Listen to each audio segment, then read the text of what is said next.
Before you get frustrated with all the videos about family traditions here on YouTube, where there are like 52 suggestions or 30 new traditions you've not thought of yet, watch this video because I have 7 really easy, really kind of inexpensive things that you can do with your family to stay connected this holiday season without actually losing your mind.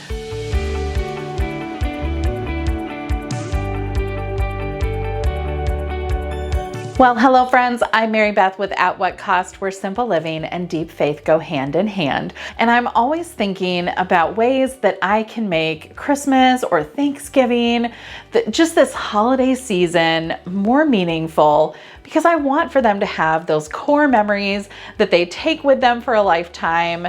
But I oftentimes feel like I'm missing the mark, like I'm not actually doing enough, or the things that I'm doing, they aren't really going to remember or think about. And so I was completely blown away and very excited when my son came in here to our office the other day, and I was just kind of working away, and he said, "Mom, I was just thinking about this.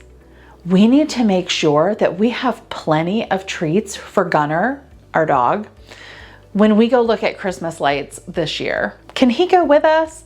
We should get him a cozy blanket to have too in the back seat." And he had this all planned out. He had been thinking about it, which meant that he had been remembering when we had done this in years past. And I was so excited because this is something that is incredibly easy. This is number 1 on my list of family holiday traditions that you can implement, and it costs you nearly nothing. Although with the price of gas lately, this may be expensive, but it doesn't have to be. You could walk or ride bikes depending on where you live. So my first tip is go look at Christmas lights. This is so fun. Our kids love this. And I have a couple of goals here. I want them to be a little bit familiar with our neighborhoods and get a better idea and bearing of like where we live and how you get there, and other places in our community. It's just a good way for us to familiarize ourselves with the community that we live in. But I'm mostly interested in getting them out of the house for a little while, having a change of scenery, and having everyone contained in one space. This is a great way to just get everybody huddled up. I make a good cup of hot chocolate. They usually have like a bag of Pirate's Booty or popcorn or some easy snack that is both easy to eat and easy to clean up. Don't go with crackers on this one because they're just gonna get smushed in the seat. And then we grab our blankets. They're always in their pajamas. And then on Friday nights or on Saturday nights, we'll go out and drive around to the different neighborhoods and look at the Christmas lights. It's fun to see the same ones year after year, and it's fun to see the ones that people have come up with that we haven't ever seen before. So we make this really fun with like all the cheesy Christmas music, lots of cozy, like they can bring a blanket or one of their stuffies. They always are in their pajamas. And then when they get home, it's time to go to bed. It's great. We love it. So our second family tradition is actually right behind me here. These are the Operation Christmas Child shoe boxes from Samaritan's Purse. This is something we do every year. We always choose to do 3 boxes. Each one of our kids gets to pack a box, and I let them choose if they want to pack it for a boy or a girl and which age group. Do you want to pack it for someone who is the same age as you, a little bit younger, or a little bit older? And they have full reign over who and what they want to kind of pack within reason. Every year, I think I'm going to do a video on what we're packing in our Operation Christmas Child boxes, and I never prepare enough in time to do that. So I will put a link in the description both for the Operation Christmas Child boxes, and then I have created a playlist of different YouTube videos that I have found and used when I'm trying to decide what I'm going to put in our boxes that year. So those 2 links will be in the description below. Other opportunities that are kind of in this same vein is either an adopt a family event or an angel tree event. You can find these even when it's not Christmas time, even for Thanksgiving. You can find a family to adopt through a local church or ministry that you can provide a meal for, or maybe they need some clothing or cleaning or errands run, or there's all kinds of needs that people have. And I like to get our kids involved in those types of ministries because it primes the pump, so to speak, for getting rid of some of their own things. They start to kind of see like, oh, it's important that we give to others during this season. Or they recognize that there are kids out there who have far less than they do, and maybe they can pass along some of the things that they have. Tradition number 3, decorating cookies or the graham cracker gingerbread houses that my friend Dawn from the Minimal Mom does every year with her kids. I will link to her blog post for these. They are super fun. We have done them a couple of times throughout the Christmas season in years past. We also did kind of a little decorating contest with our home group where the kids just got to like go all out on their gingerbread houses. I actually made them ahead of time and then just let the kids decorate them with frosting and different candies. You can go as big or as little as you want on these graham cracker gingerbread houses, and they're fairly inexpensive. And there's always cookie decorating. You can make the cookies, you can buy them at the store. There is no shame in that game. Tradition number 5. Nope. Tradition number 4, Christmas movie night. Now, this again can be pretty easy and fairly inexpensive. We just plan on the Fridays in December, sometimes earlier, that on Friday nights when we have our movie nights, we're going to watch a Christmas movie. And it's most often movies that we watch year after year after year. So we're talking the Charlie Brown Christmas, Emmett Otter's Jug Band Christmas, the Claymation Christmas. I don't know. You have to be in a certain age range to remember that one. It used to come on TV. And if you ever wanted to hear the California Raisins sing Rudolph the Red-Nosed Reindeer, well, the Claymation Christmas is the best place for you to find it. We also love Arthur Christmas. That is a really fun and funny kind of sweet story. And every year on Christmas Eve, we watch The Star. Our kids love it. Is it like the most biblically correct movie? No. But they remember a lot of the elements of the story, and so I appreciate that. We can watch some of those things and clarify the details according to our own beliefs with our children. It really opens a door for conversation about our faith when we watch some of those kinds of movies. You don't have to use my suggestions. You know the movies that your family enjoys and the types of movies that they enjoy, but really being intentional about this time and making it a big deal, like it's Christmas movie night. Come on, gang, gather round.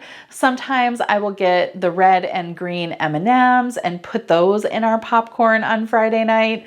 And the kids just really love it. And the key to making Christmas movie night really work for your family is to keep those movies designated only for those times. It really builds the anticipation and it just makes it a more special time because they are only watching those when we're together at Christmas watching those movies. Tradition number 5, read a book together. You can do this a couple of different ways. You know what kind of books your kids enjoy, but this is the time when I bring out a lot of our more Christmas focused or even some of our Thanksgiving focused books that we have. Like we have a couple that are like the night before Thanksgiving, and some of those other more fall themed kind of books.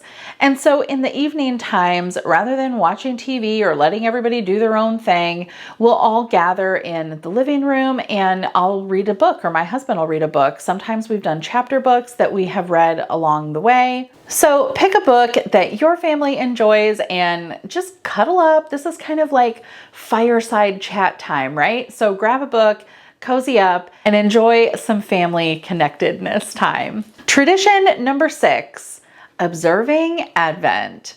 I will leave a couple of my favorite resources in the description below, but this is a great time to really inject your faith, your beliefs, and the true meaning of Christmas with your family. It's a good way to get them involved. They get a visual. If you're going to actually light the candles for Advent, you are also getting kind of some movement in there too, and you're giving kids a job to do. They really focus in on this time, and it's just a great way to gather together. Our last family tradition are going to be minute to win it games. I love these. I have done these in our home groups and in our small groups, but this is also a great thing to do in your family, with your extended family, or sometimes even just a small, like our family of 5, we can do minute to win it games. I have some standard ones that I keep the supplies for year after year, and it's fun to see how they kind of progress and they get a little bit better at the games. And so we're going to have to probably switch some out. But there are tons and tons and tons of ideas for minute to win it games with things that you may even already have on hand. Now, let's talk about what makes a family tradition work and what kind of causes them to like fall by the wayside. Now, I gave you 7 examples of a family tradition. The key is not trying to implement all of them. I didn't like sit down and say, okay, we're going to start doing this, this, and this, and we're always going to do this every year. We kind of introduced some of them along, and some other traditions just kind of developed on their own. You may already be doing things in your family that are tradition, and maybe you don't even recognize it. So the key to making traditions work in your home is really to build on what you already have. So for example, if you watch a movie every Friday night with your family, be intentional about watching a Christmas themed or a faith-based themed movie on certain nights during the holiday season. The more you do that, the more you will make it a tradition. It'll be things that your children and your family look forward to doing year after year. Along those same lines, keep it simple. If your family tradition is overly complicated, it will become a burden and not a joy. So keeping it simple and allowing everyone involved to really have their own experience and be responsible for their own experience really is key. This is a hard one because we want everyone to be engaged. We want them to enjoy it. We want to have happy memories. But the fact of the matter is, not everybody is always going to have a good time all of the time.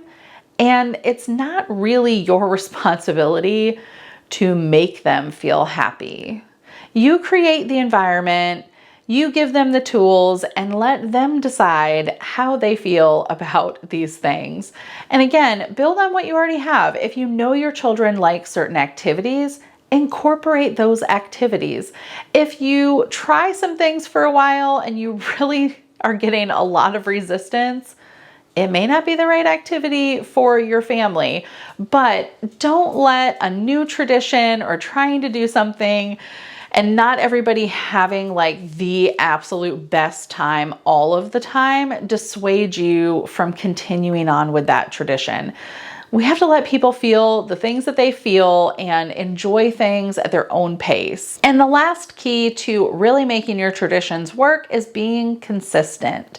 If we commit that every Friday night during the month of December is a Christmas movie night, whether my husband and I have a date night and we have a babysitter or we are home ourselves, we stick with the tradition. Our kids know what to expect.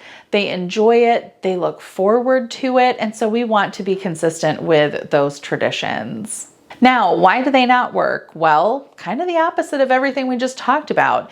It's inconsistent, or maybe it's too complicated, or maybe they're activities that your family just doesn't enjoy. And that's okay. They can be memories too. In fact, there are some times when I even will talk with my own mom and brother about things that our family did once or twice, and they were a little like I don't know, just not our thing. It becomes a memory in and of itself of like, remember that time that we tried to do that and it failed miserably? Yeah, that was hilarious. So you're going to be making memories. You can be intentional about the way that you structure the environment, but the real key is just to enjoy this time together as a family. And keeping it simple is really the best route to go. I hope you enjoyed hearing about some of the traditions that we use in our home. I would love to hear about some of the traditions that you have in the comments below. Thanks so much for watching, and until I see you again, keep fighting the good fight.